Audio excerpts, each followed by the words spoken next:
Finally, this is actually starting to make some more of the mainstream headlines.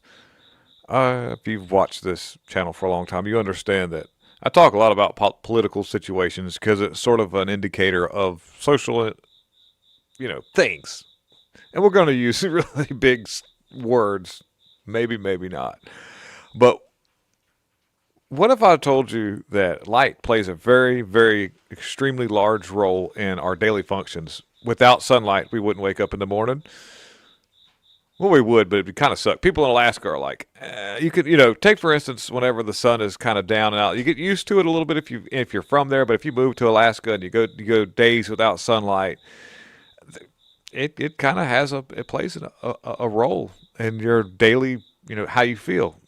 People that don't go outside and get much sunlight typically have a vitamin D deficiency, and I'll get into that spew in a little bit, but what if I were to maybe possibly link low birth rates, low testosterone levels, low male functionality to just poor lighting in general? Do you recall when the great divider, Barack Obama, became all great and powerful, running the country into the ground? He's like, you know what? This whole climate change thing is real. And I think that we need to make a big push to try to make our carbon footprint in America a lot smaller. So what I'm going to do, for one thing, I'm getting rid of lower frequency television radio waves, and I'm going to incorporate all digital television now. You're going to have to, all your TVs are junk. We're going to give you free digital converter boxes, but we're going to upgrade our digital, which, by the way, if anybody remembers antenna TV before that was digital, you could just kind of fool with the contrast and really get a good picture. You didn't have all the skipping and jumping and no signal and all this stuff. They made that into a digital microwave transmission, which is more line of sight than it is just low frequency electromagnetic pulse waves, which seems to be it could be worse for our health. It's more based more on a 5G style transmission of television, which is weird. But anyways, he also incorporated in that proposal to get rid of all incandescent light bulbs because of their energy consumption. He said, you know what? These incandescent bulbs are really bad for the environment because they use so much electrical current that if we go to a LED wave of light, it's a lot less of a current draw, which means power plants won't have to work as hard, which sold the idea of you having a cheaper electric bill. But what happened when they did that? You might have noticed a $10 fluctuation in your light bill. But it seemed like they doubled the cost of energy production because of climate change, which meant you saved nothing. If anything, your electric bill went up after they. And if you want to look at it like this here, LED lights provide a way of light. You can see when you turn the light on, but what you can't see is the fluctuations in light pattern because LED is not a constant wave of light. And the LED was never meant to bring light to a situation. The frequency to which light is being emitted from a light emitting diode is not anywhere close to healthy for humans. The sunlight is the most healthiest form of light. FYI. This is hands down a given. You can look at medical papers from the 20s and 30s, before I think medical care was actually weaponized, where they would actually take patients that suffered from illnesses and bring them outside, get some sunlight, get their skin to react to that, and chemical reactions would take place, and your immune system was boosted. Well, the closest thing to natural sunlight is a filament style or incandescent bulb where you have and especially if it's on a DC line, not an alternating current. An alternating current moves back and forth or changes polarity 60 cycles per second. That's why when you look at your device that's plugged into a wall outlet in America, you see 60 hertz. John von Hertz, I think, was the guy's name who developed the way of measuring alternating current. When it was Tesla's idea to use alternating current because it's easier to transmit over power lines and transformers work under the aspect. I'm not trying to get too technical, but there's a reason why we use alternating current. I see that, I understand that. But if you were to have, but what happens there is your incandescent bulb doesn't really show it because the filament is heated up, so you don't see the fluctuations as much. But if you have a direct current line heating up a cathode or a filament on your on an incandescent bulb, you have a constant flow of light coming off of that. And that in itself is closer to what you would normally get off of the sun. And I've got some documentation that proves this. If you've made it this far through my rant, thank you for watching. Don't forget to hit the like, subscribe, and share. Now let me show you what I found so far. All right, so here's just this. This is getting mainstream. I really think that the Gateway Pundit's a pretty reputable source of news. It is more of a conservative based news organization. However, what they do report on is pretty accurate, I would think. But conservative news source or not, this is something I've known for a long time, and so we're going to use this because this is getting into the talking points of mainstream media. But in a world where truth is buried under layers of corporate and government agendas, a chilling revelation emerges: the LED light mandate is no innocent push for energy efficiency. It is a calculated move to bathe Americans in artificial blue light, a silent weapon rewiring our brains, bodies, and society itself. I agree. By the way, LED lights can be set at different frequencies, and if they're Bluetooth controlled, if a device gets hacked, then you don't even know. But there's fluctuations that could be. I'm getting deep into some of the more rabbit holes of that, but we'll just stay on track here. But it says here, from plummeting birth rates to fractured families and political extremism to media-fueled chaos, the pervasive glow of blue light is not just a health hazard, it's a tool of control.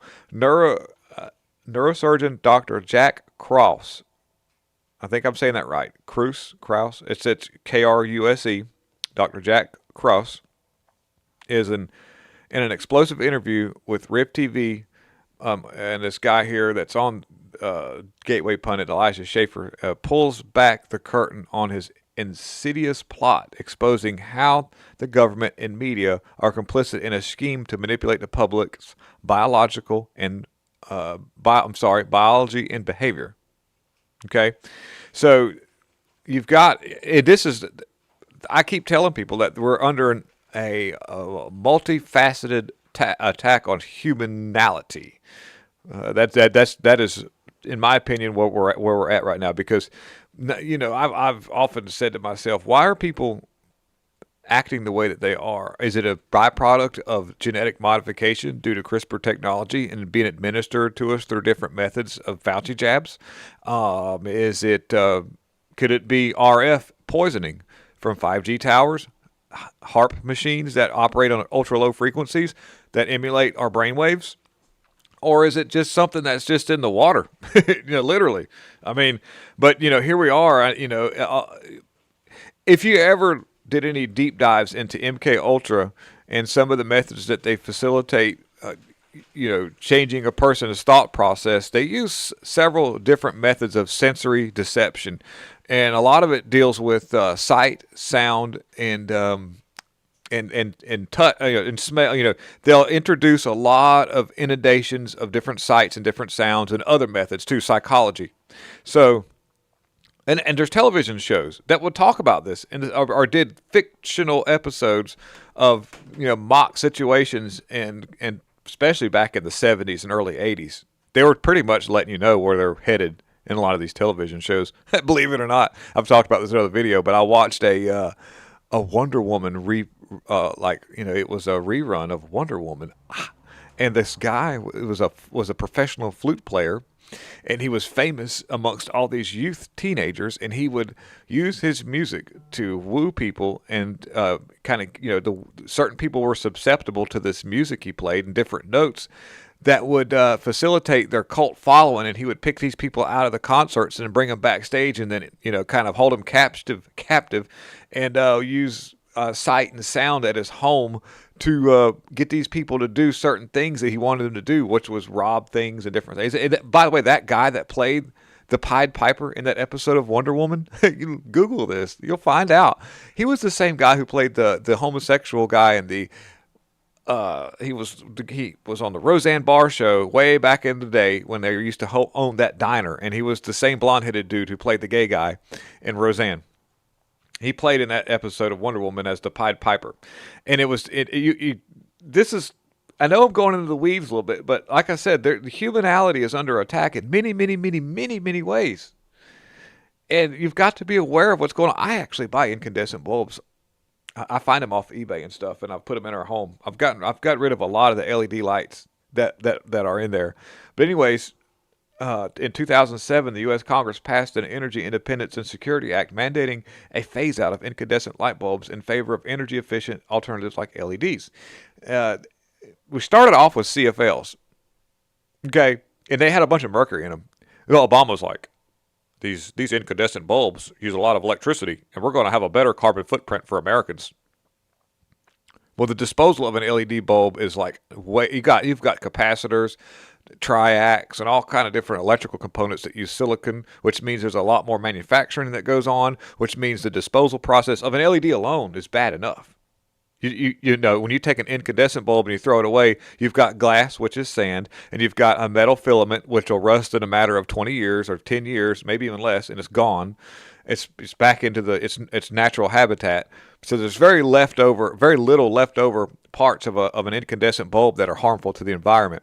Now, the fluorescent CFLs that replaced the incandescent bulbs were faulty and prone to failure, didn't last as long, and their disposal process contained tons of mercury and phosphorus stuff to make them work. So they phased those out and then brought in the LEDs. And the LEDs, like I said, require a lot of, same thing with CFLs, a lot of intricate circuitry to make these things function. Like I said, which then brings in a manufacturing process that leaves a carbon footprint. The carbon footprint of a silicon chip and a board that's made that will go nowhere anytime soon, and all the plastic that's involved. So go figure. All right. Anyways, championed as a step towards sustainability, the transition gained momentum under the Obama administration, with the Department of Energy enforcing stricter efficiency standards. And by 2028, under the Biden administration, rules and incandescent bulbs will be effectively banned, replaced by LEDs that emit high levels of blue light. And blue light is often talked about when it comes to poor eyesight, inability to sleep, mood changes, all kind of stuff. This is why they have blue block glasses you wear if you're on a computer all the time. But the Department of Energy touts this as a triumph for reducing carbon emissions, claiming LEDs use up to 80% less energy. But what's left is unsaid is the cost of human health, societal stability. Blue light with wavelengths between 400 and 500 nanometers mimics the spectrum of natural daylight, but lacks the balance of sunlight's full spectrum. Studies from institutions like Harvard Medical School have linked prolonged exposure to blue light, especially at nighttime, to disrupt cardio gain rhythms, suppressed melatonin production, and increased risk of obesity, diabetes, and mood disorders. And yet the government's push for LED ignores the findings, prioritizing corporate interest and green optics over optics, like I said, being because they're not better for the environment by any means, over public well-being. Kruss, a board-certified neurosurgeon, warns that this is no accident, but a deliberate strategy to keep Americans sick, infertile, and also divided. Because, like I said, with these mood changes and all these different things, especially when there's stuff going on with your biometrics, where you're not even, making love to your wife because you don't have the want to, it's kind of gone. Your testosterone levels are dropping. It causes a lot of different psychological problems as well, just because of that. He points out the rise of incel and voluntary celibate movement, particularly among young men with far-right political leanings, as a symptom of blue light toxicity.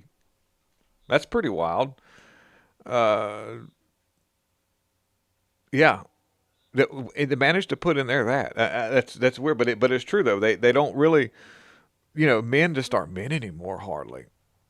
We're looking at that. And by the way, I'm quoting what this Krauss says. What if I was to tell you that sexual identity, gender, and sexual choice is also a spectrum, Krauss said, explaining that blue light disrupts non-visual photoreceptors, particularly vitamin A, this is for retinol, and which affects sleep and hormonal pathways. It moves your epigenetics back and forth. It mostly melatonin and histone modification on your DNA.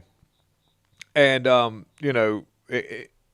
it goes on. I mean, it says when you're in a combined relationship with a woman, she has a duty to tell you if you're. So that, this is a lot of his transcript from his speech, but just touching base on what really is happening with your body. And let me just make myself big real quick, and I want to leave this video not too long, and also maybe if you want to do a little bit of research on your own and start digging into the dangers of LED lights.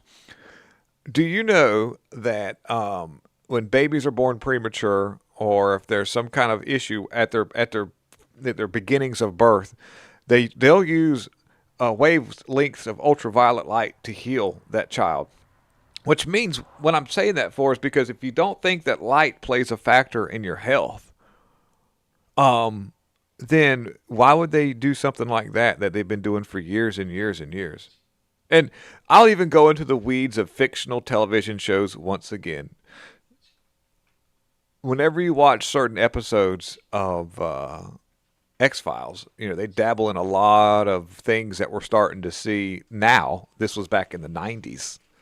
One of them is the black goo, this like nanotech that kind of hijacks human bodies for its own agenda. One of them I watched last night was with Krychek, as he's been infected with this black goo that's a nanotech that was discovered accidentally in the 50s, and it took over a submarine and all this stuff. Anyways, nanotech is a big deal now when it comes to things and medical stuff. But that's a whole other video. But whenever I'll give you another fictional aspect of things, which it could be very well an actually application of future things to come, which we're now in the future of the time when this was aired, was whenever Scully had been infected with some kind of cancer. I watched a lot of this stuff because it was entertaining back in the day. I had no idea it would actually play a role in where we're at right now. This is so wild. So please don't think that I'm relying on all my information from a fictional television show. I'm just showing you things that associate Hollywood and disclosures in a soft way to pre-program people into ways of being able to accept things in the future, which don't not exactly always line up perfectly, but it sure is awful strange when some of the similarities start to pop up. I'll just leave that there. But back when Scully had some kind of like chip that was found in her neck back here, and it was guiding her to with other people that had these same things when they were abducted, and when they found out that what they were being abducted by was not alien, but it was actually earthly, but emulating as alien technology to kind of fool people, which was hijacked alien technology, which probably really does exist, but that's a whole other video altogether. She was inundated with some kind of cancer that they couldn't get rid of. And then she was pregnant too, and she had a baby while she was out.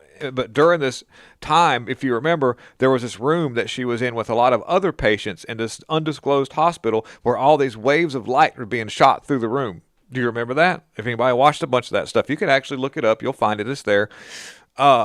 And, we found out later that there were a lot of scientists and doctors who were trying to figure out alternative methods for cancer treatment and other illnesses, and they were being silenced by mainstream doctors and also other people who did not want any of this stuff to get out, where they were saying, hey, I can heal cancer with sound waves and light that breaks up the genetic makeup of this stuff and disperses it.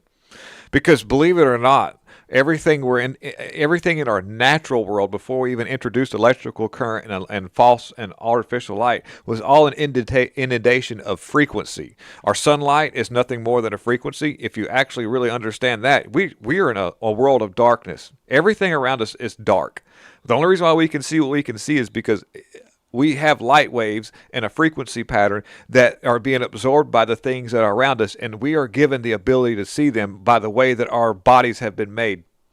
And that means there's things around us that we can't see. That's just, imagine that. Imagine what we are looking at, but you're not seeing everything. There's stuff around us that, and by the way, the colors that we see, are they the colors that are actually the color of things that are the color? You'll never know, but what we see is what we perceive, and that's actually biblical. You can look that up. Now, with that being said, who knows who's done all the research to figure out how to manipulate what we see in this world, and how they can give us a false sense of what was really out there using different waves of light that are being forced upon us. And then when they give you lockdowns and tell you to stay indoors, stay out of the sunlight, you've got a man right now that's developed a bunch of stupid software for computers that supposedly made all this money. He made a lot of money, but supposedly came up with Microsoft. I'm Microsoft. I did this. Bill Gates, who says, I'm going to change the actual wavelength of sunlight through stratospheric aerosol injections. And it's going to be okay. It won't affect you humans at all. By the way, God says He is the light. In the Bible, He says, "I am the light," and you can, and I will speak to you I will message you.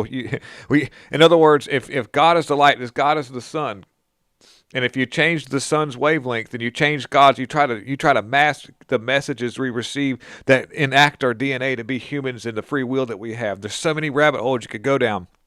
But it all ties back to our attack of humanity through our natural world and what we see. And these globalist elites have put a lot into it, because you got to think about it. You think they wouldn't put a lot into trying to mess with us? They came up with CERN. Do you know how hard it was to build that machine? And then they're like, well, we're going to make it bigger. I would never fathom such a weird device, but these people are crazy. And they're fascinated with screwing with things. So why not us? Thank you for watching.